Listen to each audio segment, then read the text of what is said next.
Good afternoon, everyone. Just give it a few more minutes and then a few more moments and then we'll get started. Just see a few more people are trickling through.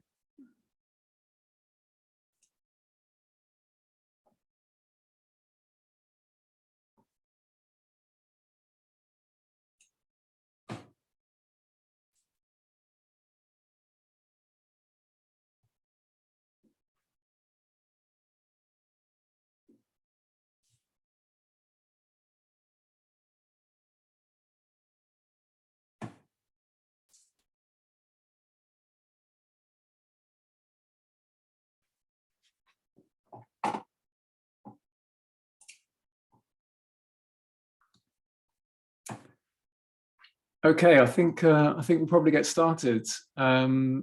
Firstly, welcome everyone from at least sunny London. I hope it's sunny wherever you are. Delighted to be presenting the findings of our Media 2025 research.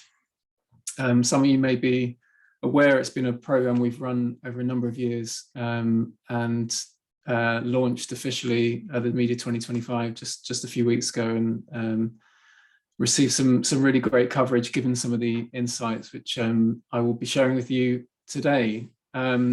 Just before I do, quick introduction, I'm Ryan Kangisser, managing partner at MediaSense and oversee our strategy practice, and very involved in the research alongside a number of my colleagues and contributors who you will be seeing a bit later in this session, where we'll be having a panel session alongside the research. So just for some context, the Media 2025 research report is part of our Media 2020 research.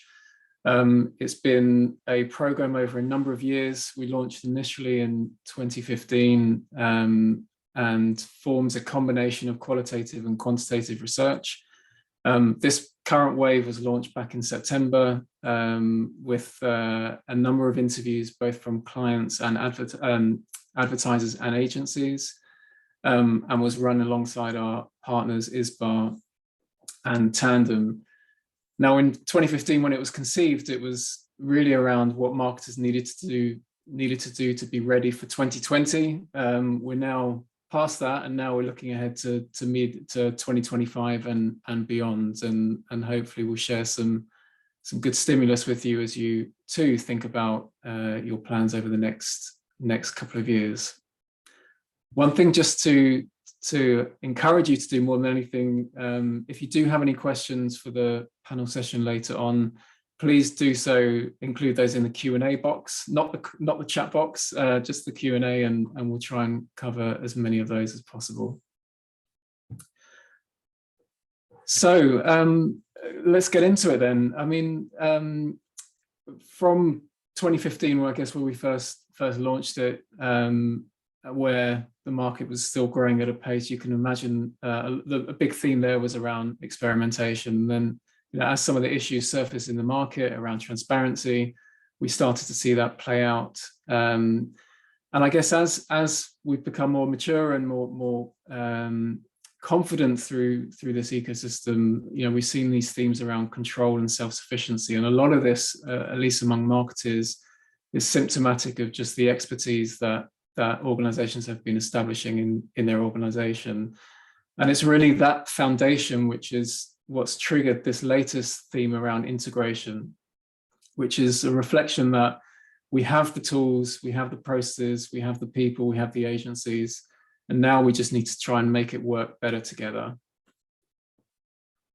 So with that in mind, the research really touches on these 5 themes. We're going to try and cover these as we go through, and probably spend a bit more time on transformation and talent, which has really been quite pronounced through the research. So I'll just start with some stats. 2, I guess, quite astounding stats. The first one around the internal transformation, with 82% of brands either undergoing or planning an internal media transformation. And similar to that, 77% undergoing the same from an external transformation. And it's very much in that order that, looking at what we need internally, and then looking to the external ecosystem to find something that better aligns to those needs. Big theme around that is this desire to be operating with much greater speed and agility, and through a new model, really trying to release that. And alongside that is around talent, which understandably has been a big theme in this research. And 56% brands believe that it's, the shortage of skills is starting to hold the industry back, and really about, finding a model which allows organizations to access the best talent. And frankly, if it doesn't exist externally, then should we be looking to bring that in-house? So 45% planning to bring more media in-house. So I just wanted to, I'm going to deep dive a little bit into the drivers of that, but it would be remiss not to say that, and it came out very clearly in the research, is that, transformation is never just set and done. It's a never-ending process, as this quote supports, and it's really what you can see today. So, would fully expect in the next wave we'll see a similar theme around transformation, just as the routes to market continually proliferate and more challenges are facing, are presented to organizations.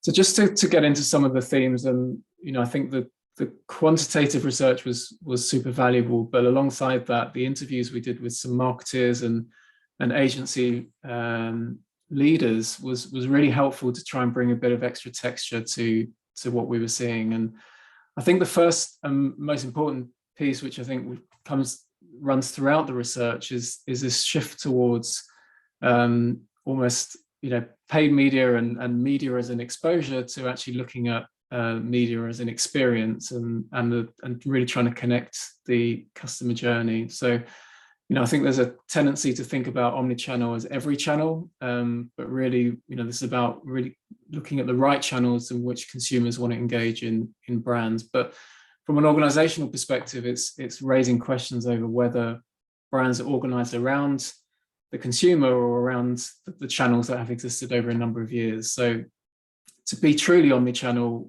requires a real revisit at the way that organizations are structured, both internally and externally, and able to operate, address this new consumer expectation.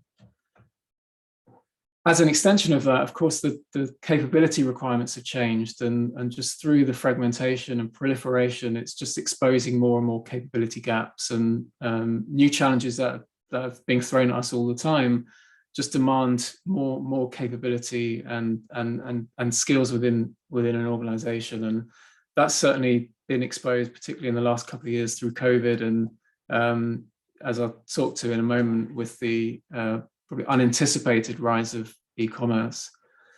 The third area is just around this notion of globalization of media, which just demands a much more centralized approach to many of the issues and partners that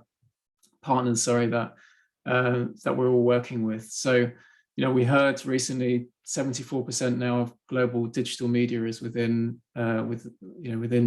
Google, Amazon, and Meta. Data issues like data privacy and trust and brand safety, are very much global issues. So they demand organizations to really look at these in a more connected way, rather than maybe in the decentralized ways that they have done historically. E-commerce, of course, particularly over the last couple of years, I think it's just exposing new requirements naturally, but also silos in just, how do you bring the different departments, sales, marketing, trade, data, technology, risk, compliance, much closer together, particularly in a way that meets the needs and the speed in which this important channel is evolving.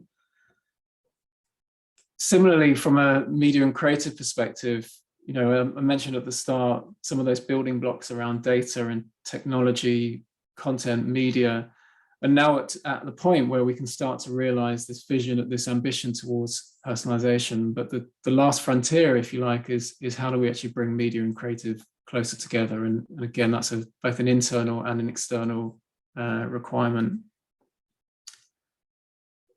Similarly, from a media and shopper perspective, and I think this is where we've seen the maturity of the retailer platforms and just the growth of retail media, just which exposes how having the separation between brand and trade marketing is no longer sustainable and invariably needs to be brought much more closely together.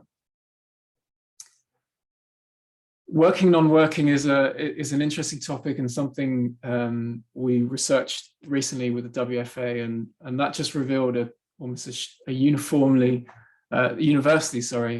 shared desire to move away from those historic currencies and benchmarks that have shaped marketing investment for so long. And as we see more and more organizations looking to move away from that, naturally it's forcing reevaluation of how we look at marketing investments, how we look at agencies and technologies and the different investments and how best to optimize those.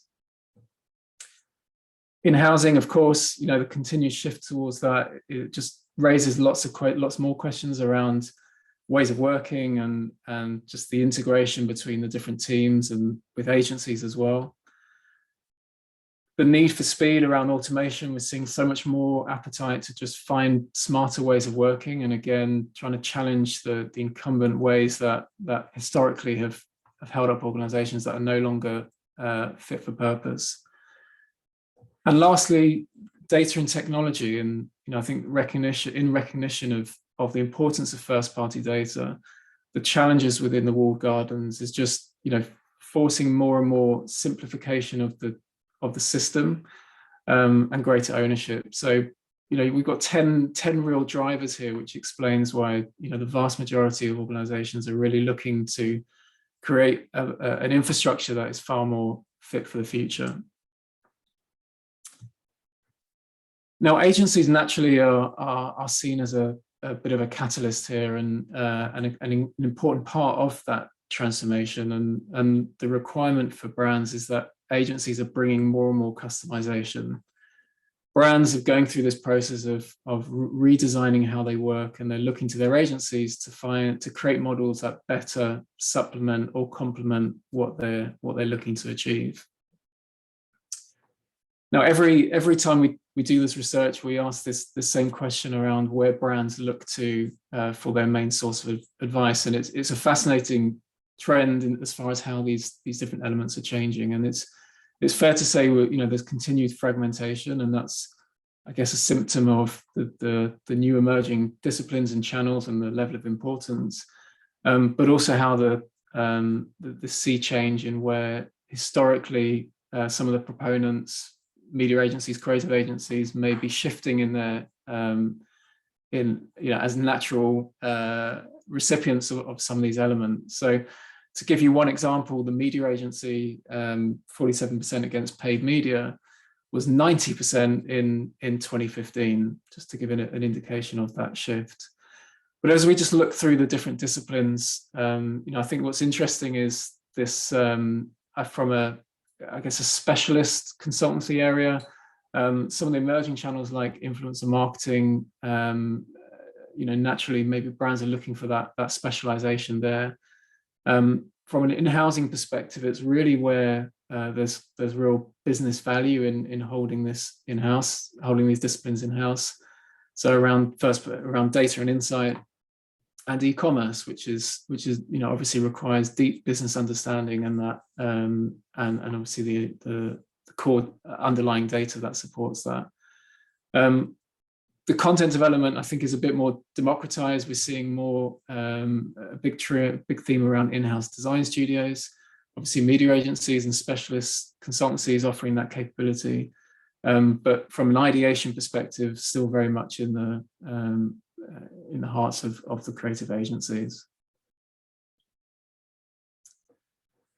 Now, one of the interesting tensions, this is a global piece of research, and we survey both domestic and global advertisers, is how they think about that agency model and looking to rationalize or if anything expand it. And what we saw very clearly was that from a local perspective, the desire is very much not to reduce agencies. If anything, we want to continue to work with best-in-class partners. we want to maximize effectiveness and work in a more collaborative, more hybrid way. From a global perspective, however, 39% are looking to reduce agencies as they, to some of the previous points earlier, are looking for that elusive integration, are looking to create something more of an omnichannel environment and also leverage some of those economies of scale to unlock the efficiencies that may exist within that. So these are certainly some of the tensions that are at play and will come as no surprise to you. But when we think about in-housing to the previous point, there is this theme, this relationship, if you like, to brands who are progressing through their transformation and nearing the end of at least what they can see today. So 55% who have completed their internal transformation will be looking to bring more functions in-house, and that's just, I guess, a reflection of the progress they recognize they need to make in building that infrastructure, whether it's from a technology perspective or just the base level of expertise that they need in their organization. But again, to the previous point, just need to acknowledge this is not necessarily about buying media in-house, but at least bringing key functions that support that, whether it's around analytics, whether it's around content development, or indeed biddable media. Now, it's an interesting time, I think, for all agency organizations, and this desire for omnichannel is certainly not an easy one to achieve in overnight. And I think what this quote points to is that for some of the newer breed agencies, which we've seen a huge growth over the last couple of years, of course, not having the baggage, the level of decentralization is allowing them to operate a lot faster, provide solutions and provide that level of customization that clients are really looking to. So it's not hard. It's certainly moving in the right direction, but it would be wrong to say that everyone is moving in that same direction at the same cadence. What we're seeing increasingly, and this came out very clearly in the feedback, is just how much the last couple of years has had an impact on talent, on the ability to access that resource and be able to get through the volume of work that is required. And what we've heard from brands here is that maybe the pursuit of just trying to that BAU and trying to get through the volume of work is what we're losing is more the creativity, that strategic, that provocation, which is driven really in part by the level of attrition that is happening within both clients and agencies. What's very clear is that the profile of people that is required in today's industry is changing. They used to be in this market, in the industry, suits and specialists, but now suits need to be specialists and specialists need to be suits. So this desire for T-shaped talent who have both the strategic and the executional and the technical skills is now central to what will essentially the successful makeup of whether it's an agency or an internal team. And this is really rooted in just how we can operate much faster, more agile, without having to have lots of different specialists and different silos that may get in the way.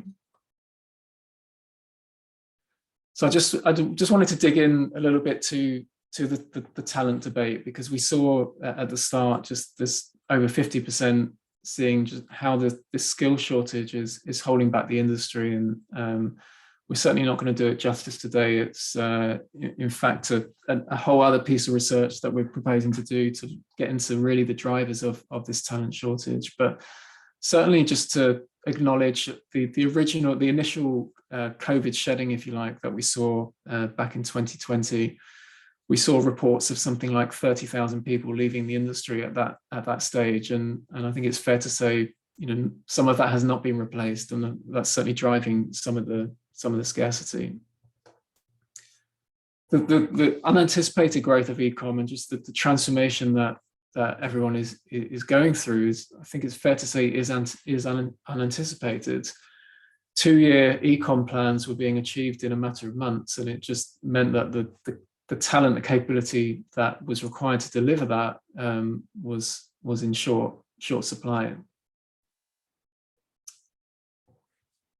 I think it would be fair to say, and talking to a lot of agencies, they would vigorously agree with this point, that we haven't necessarily prioritized the graduate training, nor really explored, tried to diversify where we're sourcing talent. And the key part of that is actually the talent management role, which we expect will become probably the most important role within agencies going forward, and of course within brand organizations, just knowing where to fish and how really to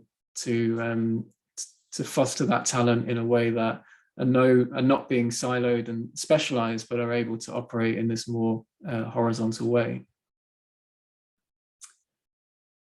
It's certainly fair to say there's a lot more optionality in the market. The very roles that we're talking about, whether it's around data science or strategy, are the same roles that MediaSense are looking for, are agencies and specialists and clients and platforms. So, for those very talented candidates who can operate in that T-shaped manner, they have their fair pick of a number of different suitors, which is really what's making this scarcity a lot worse in many ways. I think as we said, this I-shape, this pivot to T-shaped is certainly going to take some time, but it is going to become a necessity going forward. I think certainly within the agency ecosystem, the media palooza that we saw last year, I think is partly responsible for some of the departure of certain people who didn't just move to other agencies, but in fact moved out the industry itself. And we should recognize this as far as how pitches are run going forward, and whether there are ways to be more commensurate in the requirements that are set of agencies. But what was interesting about that period was that for the reasons we've said before, this level of transformation was just requiring much greater thought within agencies, new operating models, new ways of working, which added extra strain to the whole process and period itself. While this may sound quite trivial, I think it's an important point that as the working from home period hopefully is coming to an end, it's certainly meant that the fun part of agency life has been hard to replicate, and that's probably again another driver in some of the scarcity that we're seeing. And then I think it's important to acknowledge the level of salary inflation we're seeing, which again is a symptom of the optionality touched on above, which is not always easy to justify when when you're competing against many companies who may have more significant reserves to attract that talent. So again, as we mentioned, I think as this quote alludes to from one of the agencies, I believe, we probably saw it coming, but we didn't necessarily anticipate the speed in which it was coming, and it's there that we're really struggling to find the right expertise to support that growth. So just to move on, I think this theme around integration and omnichannel, as we saw, 50%. It was the highest scored in terms of relevance to their organization, and alongside that, the drive towards personalization across communications. What's very apparent as a very obvious blocker there is that as we think about bringing together these different disciplines, data is going to become a key enabler. At the moment, we have different reporting tools, different currencies, different measurement systems and data providers.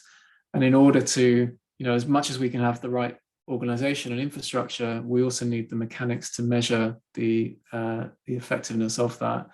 So we've got certainly some way to go in data being the interlocutor, if you like, of this new drive towards omnichannel.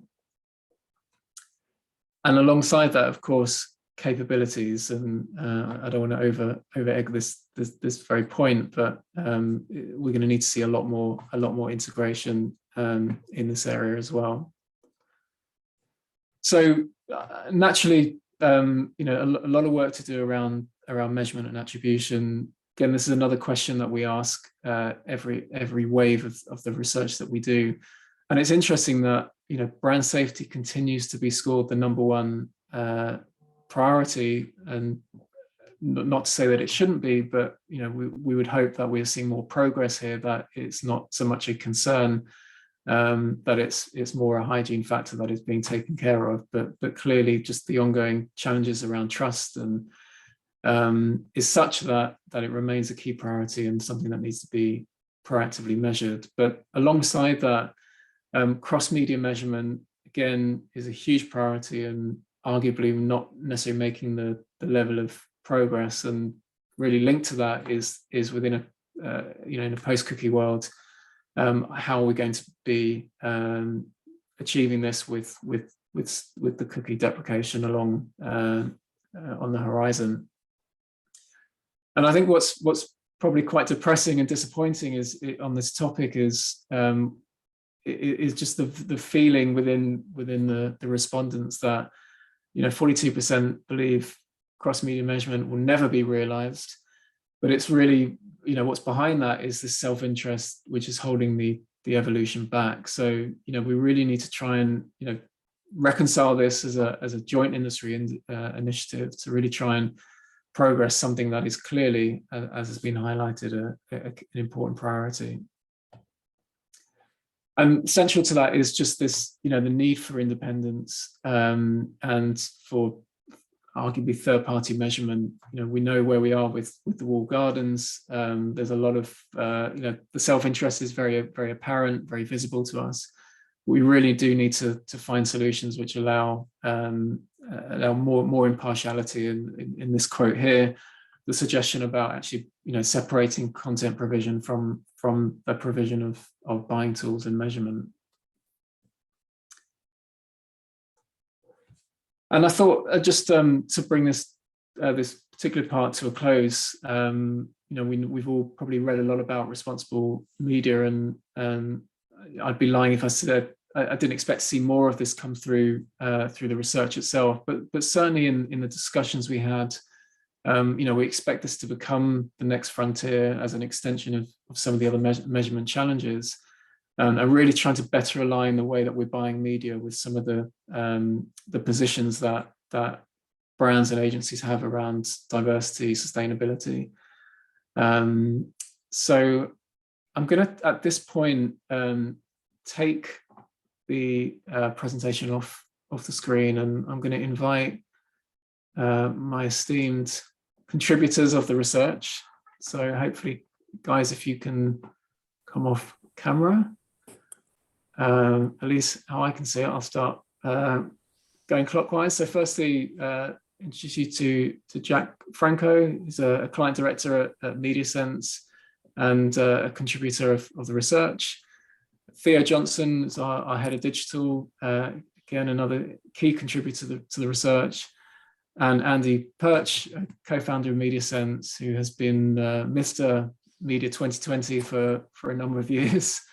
And it's there. I may actually start with a question, and please do put some questions in the Q&A should you have any. But Andy, this is not your first rodeo with Media 2020. You were there at the start. What for you was the biggest surprise in as you pulled this research piece together? Yeah, I think it was where you started, Ryan. It's those numbers at the start of the presentation, the amount of people who are in sort of constant organizational change mode. I was expecting that, with the world emerging out of the pandemic, that we'd see that plateauing. But in fact, what's happened is there's an uptick in the amount of change going on. I think to try and unpack that, I think the pandemic has kind of created a whole new set of advertising category as a whole new set of competitors, and that has raised expectation around organizational design and marketing capability amongst a lot of traditional organizations. So I think that's really, that helps me understand what we're seeing in these numbers. So that was the biggest surprise. Yeah. So I see one of the questions. I mean, talent was obviously a key theme. I wonder, Jack, if I could turn to you, and so everyone's aware, Jack does a lot of great work with the IAA, so it's probably sees it from the agency side as well. But what do you? I mean, not to say that there's a panacea here, but thinking about how we actually mitigate the challenges around talent. Yeah, look, it is a really tricky area, and I think, as you identified before, the industry lost close to 30,000 people, which is incredibly hard to replicate. And I think across like clients, vendors, and agencies, trying to attract either some of those people back to the industry or new people into the industry is incredibly difficult. But I think there's a variety of ways, and some of them are kind of more tangible, and some of them, I guess, are a little bit softer. But I think, you talked a little bit about talent management, and I think that that's critical, particularly for the agency landscape. I think where those roles tend to exist more, I think they are going to become more and more important. And I think those talent management roles will also evolve. So they won't just be about setting like annual KPIs for people, but really identifying the skill sets that are needed and looking outwards and inwards at where those skills can come from. So I think there's the opportunity to kind of improve rotation within roles, think about how people within the agency can be upskilled into new areas. So whether it is greater innovation within media or creativity, whether it's across data and analytics, I think there are people who often are willing to put their hand up if asked to try something new and think about how they can flex their skills within that. But I think also, agencies in particular and clients as well, like everyone's gotten very used to things like flexible working, but mainly from a location perspective and less from an hours perspective. And I think actually we're still quite wedded to what we call kind of traditional office hours. And I think opening things up and thinking about how we can actually work even more flexibly will allow us to kind of retain and attract talent back. So whether it's people who need to work unusual hours because they're looking after young children, or whether they're carers, I think there's opportunities to just think differently about the way that we're looking at our industry, and that things don't always have to be done in the way that they used to be done. And I think that can also further be compounded by kind of increasing things like nearshoring, looking at more diverse talent mix to kind of bring new voices into the industry. So organizations such as Brixton Finishing School, for example, are critical in bringing a huge amount of junior talent across kind of a multi-ethnic, diverse background, whether or not it's working class, neurodiverse, thinking again about not just, I know you talked a little bit about graduate, like investment in graduate talent. So it's not just about graduates, but just more about bringing people into the industry in a slightly different way. Yeah. It's interesting. I was talking to an agency head recently, and there's a lot of talk about automation, and it's very much be careful what you wish for, because what I heard from this guy was that actually automation is dumbing down a lot of the work. It's what's maybe contributing to some of the exodus, that actually the role of the job of a 25-year-old media planner or buyer is not the same role that it used to be 5-10 years ago. There's not the same level of creativity and independence in planning and really trying to have that influence. So I think we need to tread that one carefully, so that there's still energy to be drawn from the role itself beyond just excessive automation. Definitely. And I think there's something within the softer side that I mentioned, and you talked briefly about how you can't replicate agency life when working from home, but I think there is very much a need to rebuild culture within organizations. And coming from an agency background, that was the draw to go into the industry. It was the people that you work with, and the sort of almost the extras apart from kind of the day-to-day job. And I think it's important for particularly agency leadership, as well as vendor and client side, to think about how they can kind of bring that back in a way that feels natural, with the kind of working from home and working from office hybrid sort of ways that we're working in now. And think about the layer of kind of well-being of their staff on top of that. So the kind of working from home hidden impact that it's had on people. Yeah, I mean, I think this is obviously, a lot of this is on the agency. I guess one of the questions you'll be thinking about is within your own brand organizations. And I think what we saw in the research was maybe candidates not seeing clients as a career destination, particularly if you're hiring media practitioners to do, from an in-house perspective or an agency management perspective.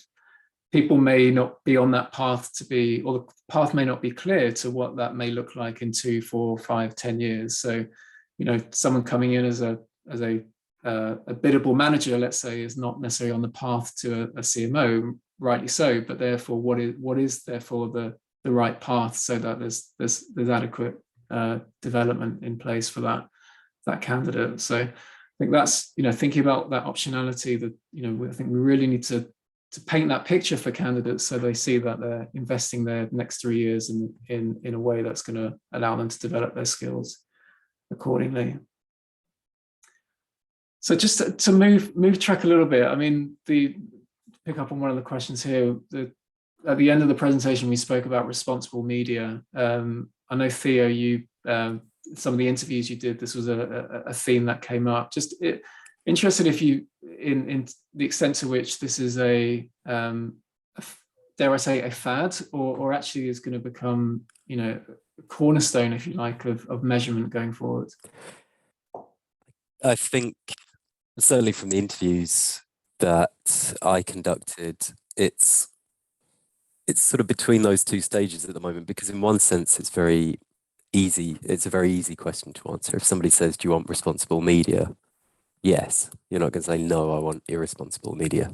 So in that regard, of course, everybody wants it. But then it's, what does that mean? Because when you drill into it, you realize how broad a topic that can be. Because even if you go down the route of sustainability, is that from a digital media standpoint, is that, do you want the file sizes of your creative smaller, so then that has a smaller compound impact on the environment in terms of the amount of energy used to get your campaign live? Or does it mean sustainability in terms of how you source data, how you source media? Does it get into the ethical areas of it? Or, and then if you go down to the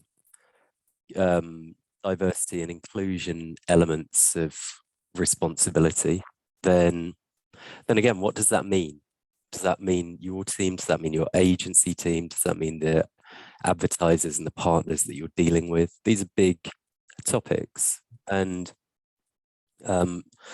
one of the interviewees that I spoke to, when they asked about that, I asked as a follow-up, well, would you be prepared to pay more for responsible media?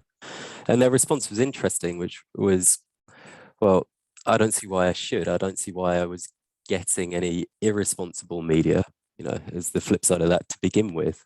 So why should I have to pay with this more? And that's an interesting point, is like just opening people's eyes to the current landscape is going to be a challenge. And I guess the last point I would raise on this is, if people do want to get sustainability and responsible media brought more into their mix, then they're going to have some realistic conversations, because that could lead to things like higher pricing, that could lead to a reduction in performance versus some other KPIs. And if that happens, then what decision are you going to make? Like, how much do you actually want this? Because if it's front and center, then, if it's front and center in your comms, in the way that you talk to people, then should it be front and center in your reporting frameworks as well? And I guess that's a bit of a very nascent stage from where we sit anyway. What was interesting, I saw today, one of our clients, in fact, has a new title, which is Head of Responsible Media, which I think, maybe the direction of travel, as far as really taking, not so much talking about it, but actually looking really into the supply chain and the whole process. Well, it comes up a lot in pitches as well. A lot of the pitches that we worked on certainly over the last 18 months, really try to drill into it. on clients' radars, right at pitch, kickoff stage. There are real corporate responsibilities that they want to tap into that media pitches can actively form part of. The challenge a little bit was differentiating and actually finding a score, because to a greater or lesser extent, everybody is doing something here. So if you want to just see it as a tick box exercise, you'll find a way to tick that box for everything. But really, people, it's a bigger thing than just a tick box exercise. There's a lot more to it than that. And really drilling into it, really differentiating, and really then using that as a way of ranking and a way of deciding I am going to work more with partner A than partner B. I think that's going to be a really interesting area over the next couple of years. Yeah. So one of the question back to the talent piece was, I suppose if we have any metrics to assess the advertiser organizational level, are they more skilled in the past? Do they pay enough attention to get the appropriate talents to drive the agency? I don't mind. I'm happy to take a stab at that. I mean, I don't know about specific metrics, but we've certainly seen a real uptick in the level of capability within brand organizations, and that's just, I think, the symptom of, through this transformation, there's a real recognition of the types of skills that we need to own. We need to have in-house. So around data and analytics and advertising technology has demanded that a lot more confidence within those areas. And of course, within those areas, you're able to, you're much better armed in working with your external partners. And we always say, clients get the agencies they deserve, and that's really in a positive way. That with that expertise, you're going to be able to get much more out of their agency ecosystem. So certainly, we've seen a real uptick. I wouldn't say it's for multinational clients. It's hard to replicate that everywhere. I think a lot of those skills are far easier to build in mature markets or in centralized teams. But certainly the direction of travel is a promising one. Just another question, and maybe Andy, I hope you don't mind me putting you on the spot here, but the question is, do senior marketers have a clear vision on what the outcomes of their transformation looks like? And I'll ask you this question. I know in the last wave there was a big theme around leadership and vision. Wondered if you have a point of view on that. Yeah, I do think leadership is absolutely critical. Having a CMO or CEO who has a vision and is prepared to go for it and to make the necessary change is absolutely crucial. Where change programs tend to fall down, and we know it from our own organisation, our own experiences, is where there isn't sufficient buy-in from the leadership of an organisation. So I think that's the key for me. That's the key. Yeah, I mean, the other part of the question was, do they, is it more we need to change the organisation, but I don't know what it should look like. I think what we tend to see is a lot of, dare I say, throwaway comments. We want to be the most consumer-centric organisation. We want to be, want to deliver personalisation at scale. I think some of those big claims are not always really fully thought through in terms of what are the implications. So, if it's personalisation at scale, then okay, you need first-party data, or you need an integrated operating model. I think that's where I guess that's where we come in, I suppose, to try and flesh that out. But I think certainly the ambition is there, but it certainly takes some time for that to trickle down into the organisation.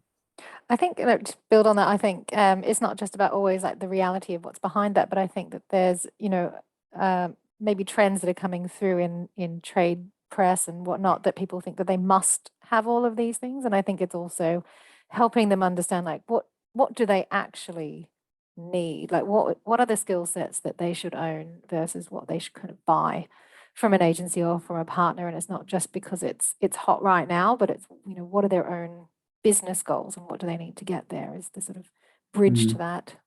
Yeah. One for you, Theo. I suppose the question is, if integration is our key theme, How do we think we might spot what's working? Well, I guess that's a tricky question. If you're thinking about integration, I suppose the starting point is being clear and honest with yourself about what isn't integrated to begin with. You know, there's a lot of the time there's a gap, right, in terms of, but there's a gap that you're not aware of. So if you think of that in terms of siloed reporting, for example, if you get the same reports every week, every month, and they're pointing towards the metrics that work for you, and you can present a story that things are going well, then is there a big focus on what you're missing there? Sometimes I don't think there is. And the challenge then becomes, if you're trying to point out the positive results of integration, that sometimes requires a bit of a reset in terms of your KPI frameworks and your business goals and what you're reporting back to the client, and that, well, what you're reporting back within your industry.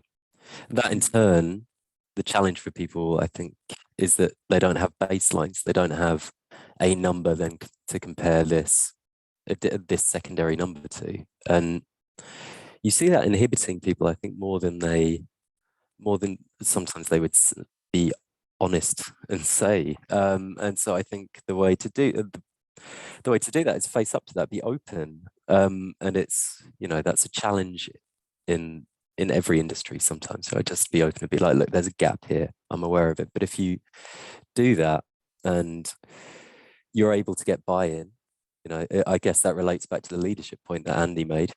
Like, leaders in that industry have to be open to there being gaps and open to the fact that something they previously thought was very good maybe wasn't quite as good as they thought it was. But if you have that openness, then you can lead to real change, and you can get an advantage over, you can certainly get a first mover advantage over people who are too, I suppose, timid's not the exact word, but it's not far off it. People who are so wedded to their legacy ways of doing things that they're not open to a more integrated approach. Yeah. So just to continue on the measurement piece, I mean, you may recall the not a lot of confidence in cross-media measurement and some of the self-interest. Maybe a question for Andy. I mean, what do you think is behind the self-interest? I mean, it doesn't paint a great picture, but, you know, clearly we need to find progress somehow, somewhere. Yeah, look, measurement has always featured in the last sort of five waves, but it's never been such a big issue as it is now. And I think what's happening is advertiser confidence has been knocked in media measurement. I think there are three reasons behind that.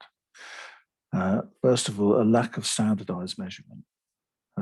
Secondly, lack of independent measurement. And thirdly, real concerns around the governance of measurement. These are kind of quite dry topics, but they're really, really important. So we've got two types of media measurement company now, two types of media measurement, full stop. We've got panel-based, which is the old approach. And we've got census-based, which is the new approach. And obviously we all know which direction the industry is moving. Now, the benefit of panel-based research is standardized measurement delivered by a single provider, providing a single version of the truth. Now, the problem with census-based research is there tend to be multiple data providers, limited standardization, which leads to multiple versions of the truth. And this is the problem that the industry has now. So take, for case in point, the UK with cross-platform video audience measurement. It's a topic that we've been talking about for about 8 or 9 years. There's been very slow progress, and there are now 3 alternative solutions in progress: Origin, CFlight, and Barb. So, are we going to be an industry which uses different ledgers with more and more walled gardens, or are we going to be an industry which collaborates and develops a consistent data architecture to enable cross-media reach? I don't know the answer to that, but I think we're kind of at a fork in the road. That's standardization. The second issue is about independence and measurement bias. And that's a big issue within the digital platforms themselves. So you have to use Google's tools. You have to use Facebook's tools. Now the same is happening with Amazon, NBCU, Sky, and the list goes on. Should the media platforms control their buying tools and the measurement tools? And I think there's a question here is whether platforms should be allowed to mark their own homework, define their own metrics or not. Again, as an example, Facebook has been fighting a class action since 2018 for overstating their audience reach figures because they didn't deduplicate reach and they included fake accounts in their numbers. Now, would that have happened if measurement was separated off? Again, I don't know the answer to that question, but it's a big question. And then the final area, which is very concerning for clients, is the whole area of data governance. And again, as a data-driven business, we understand these issues. So the news publisher Gannett recently served billions of impressions to people in the Lebanon Daily News rather than USA Today. Billions. Now, look, this can happen. And we do see this every week in the audits that we do for our clients. But the reason this particular case is really worrying is the inability of any of the actors, media owners, media buyers, ad tech companies, to pick this issue up for 9 months. 9 months this was going on. So, this is why measurement is worrying for advertisers. There are fundamental issues around whether the industry can collaborate around data interoperability, whether the whole conflicts of interest of the platforms, particularly, and the lack of accountability in the measurement system. So sadly, until these issues are tackled, I think the issues, these problems that we're seeing will just accelerate. There'll just be more and more of them. So it is a really, really big issue. Wasn't too surprised to see it kind of rise to the top of the things that are keeping people awake at night. Thank you, Andy. I guess, so I just maybe add a little on that reporting and measurement. I think one of the things that we see quite a lot actually now is people trying to take insight from data. That seems to be another area that becomes ever more pressing. Like to your point just now, Andy, like there's one of the reasons potentially that issue is so long running is that this domain level reporting formed part of a number of measurement solutions, a number of exports of data, but it was not a point of focus for anyone. I mean, something that we hear a lot is clients who have really quite granular dashboards, but that contain tons of data because they're directly connected up to a bunch of APIs. They've managed to consolidate the data, put it all together in one view. Agencies, clients, in-house agencies have done massive jobs there, but then the clients don't know what to do with the data. Like now they have it, like what next? Because there's been such a job just about trying to power the dashboard, so that gets removed from actually trying to get strategic insights off the back of that data. And that really does seem to have gone backwards a little bit in the last few years. Yeah. All right, so maybe one last question, and I'll try and bring it back. I mean, this will bring us back to the talent piece, which I think is equally important, and I think we also have some way to go in order to find solutions. As I said, we'll be conducting some research on this topic very shortly. But maybe, Jack, I mean, the question is really what advertisers could be doing to try and mitigate this piece, and particularly in agencies' ability to recruit, retain, and grow that talent.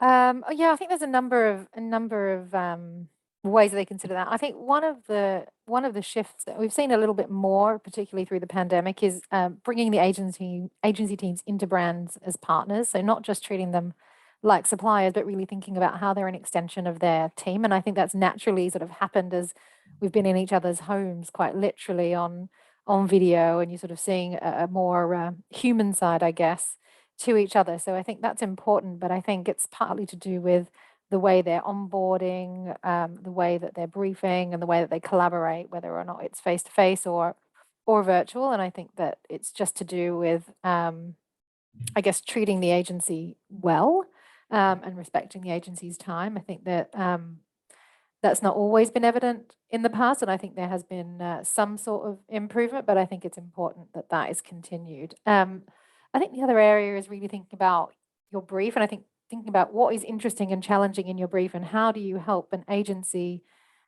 whether it's retained talent or bringing in new talent, find the best people that want to work on your business because you're a client that's challenging them and allowing opportunity for innovation, creativity, and trying new things, kind of push that envelope forward. I think that's always the count that people will want to work on. And finally, I think it's also about paying your agency fairly. I think we've seen a lot of, not in all pitches, but in a lot of pitches, and particularly in the past, is kind of a race to the bottom. It's sort of, how much can I get? How much breadth of capability can I have? But what is the best price that I can get it for, as opposed to what is a fair price that I can get it for? So I think it's also, thinking about remunerating well and fairly, to really make sure that your agency is paid well, and therefore they, as an agency leadership team, can treat their staff well to retain those people. Yeah. Excellent. Yeah, I mean, I think especially with the, as I said earlier, the levels of salary inflation that we're seeing in the market, it has to be funded, it's going to have to be funded somewhere, right? So I think that last point is a very valid one, and just, I think, more transparency in that, the economics of that, I think will probably help to open up some of these questions. Absolutely, like an openness to have a discussion about it. We see a lot of times agency committing to having no wage inflation over the course of a contract, but I think there just needs to be a realistic look at that at the moment based on the landscape. Yeah. Very good. Well, we're almost at time, and realize for some of us it's Friday afternoon, so we'll give you some time back. Hope this was useful and insightful, and very much thank you for your patience, and wish you a great weekend. Thanks, everyone. Thank you. Bye. Thank you. Bye-bye.